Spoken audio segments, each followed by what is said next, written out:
سوال یہ ہے کہ اللہ رب العزت نے جناب آدم کو بھیجا،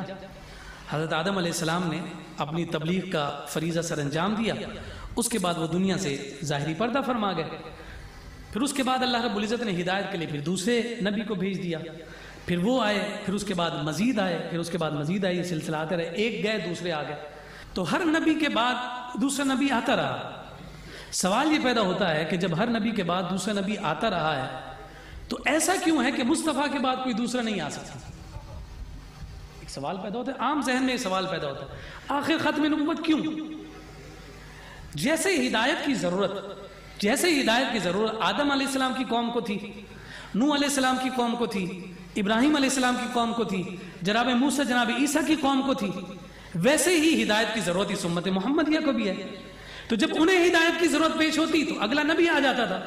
تو اب ہمیں بھی تو قیامت تک کے لیے ہدایت کی ضرورت ہے، تو آخر مصطفیٰ کے بعد کوئی اور کیوں نہیں؟ یہ سوال پیدا ہوا۔ تو اس کا جواب یہی ہے کہ دیگر ساری امتوں کو آپ دیکھ لیں، ان تمام امتوں میں آپ کو کوئی ابو بکر نظر نہیں آئے گا۔ تمام نے اپنی تبلیغ کا فریضہ سر انجام دیا، دعوت توحید رد شرک تمام میں موجود تھا، ہر ایک توحید کی دعوت دیتا رہا، شرک سے روکتا رہا۔ کتابیں دی جاتی تھی، وہ لوگ تحریف کر دیتے تھے، تبدیل کر دیتے تھے، اس وجہ سے کہ اس کی حفاظت کی ذمہ داری رب ذوالجلال نے نہیں لی تھی، تبدیل ہو جاتی تھی۔ لیکن قرآن عطا کیا تو اس کی حفاظت کا ذمہ بھی لے لیا، اِنَّا نَحْنُ نَزَّلْنَا الذِّكْرَ وَإِنَّا لَهُ لَحَافِظُونَ۔ تو آج 1400 سال کا عرصہ گزر گیا، کوئی تبدیلی نہیں آ سکی۔ وہ جو دعوت توحید تھی وہ قرآن کے ذریعے سے مستحکم ہو گئی۔ رد شرک ہم دیکھتے ہیں، موسیٰ علیہ السلام 40 دن کے لیے گئے تھے، واپس آئے تو ہارون کو بلکہ نائب بنا کر گئے تھے، لیکن 40 دن کے بعد واپس آئے تو ان کی قوم بچڑے کی عبادت کر رہی تھی، پوج رہی تھی، شرک میں مبتلا ہو گئے۔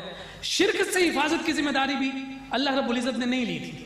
یہاں قرآن کی حفاظت رب ذوالجلال کے سپرد ہے، اور اس امت کے شرک سے پاک ہونے کی ذمہ داری میرے مصطفیٰ نے لی، میرے مصطفیٰ نے لی۔ یہ میدان احد تھا، حضور شہدائے احد کی قبر پر تشریف لے گئے، منبر سجا، خطبہ ارشاد فرمایا۔ عقبہ بن عامر روایت کر رہے ہیں مصطفیٰ کے خطبے کے اقتباسات،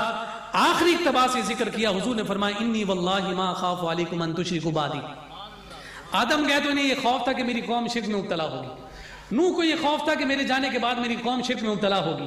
عیسیٰ کو بھی یہی خوف، اسماعیل کو بھی یہی خوف، ابراہیم کو بھی یہی خوف، تمام انبیاء علیہ السلام کو یہ خوف کہ ہم جائیں گے تو ہماری قوم کا کیا بنے گا، یہ دوبارہ شرک میں مبتلا ہو جائیں گے۔ مگر مصطفیٰ کریم فرما رہے ہیں کہ میں دنیا سے پردہ کر جاؤں گا، مگر مجھے اس بات کا خوف نہیں ہے کہ تم شرک میں مبتلا ہو، اس وجہ سے نہ تم شرک میں مبتلا ہوگے اور نہ ہی دوبارہ کبھی کسی نبی کے آنے کی حاجت اور ضرورت پڑے گی، اس وجہ سے کہ آدم، نوح، ابراہیم، موسیٰ، عیسیٰ کی ان کے بعد کوئی ٹیم تیار نہیں تھی کہ جو ان کو توحید پر قائم کر رکھے، مگر محبوب اپنی زبان سے اعلان کر رہے ہیں کہ تم شرک میں مبتلا نہیں ہو سکتے، اس لیے کہ میں نے ابو بکر و عمر جیسی ٹیم تیار کر دی ہے۔ اگر ابو بکر کی صداقت قائم ہے تو مصطفیٰ کی نبوت قائم ہے، اور اگر عمر کی عدالت قائم ہے تو یہ جان لینا چاہیے کہ یہ امت بھی شرک سے پاک اور شرک سے مصفہ قیامت تک جاری ساری ہے۔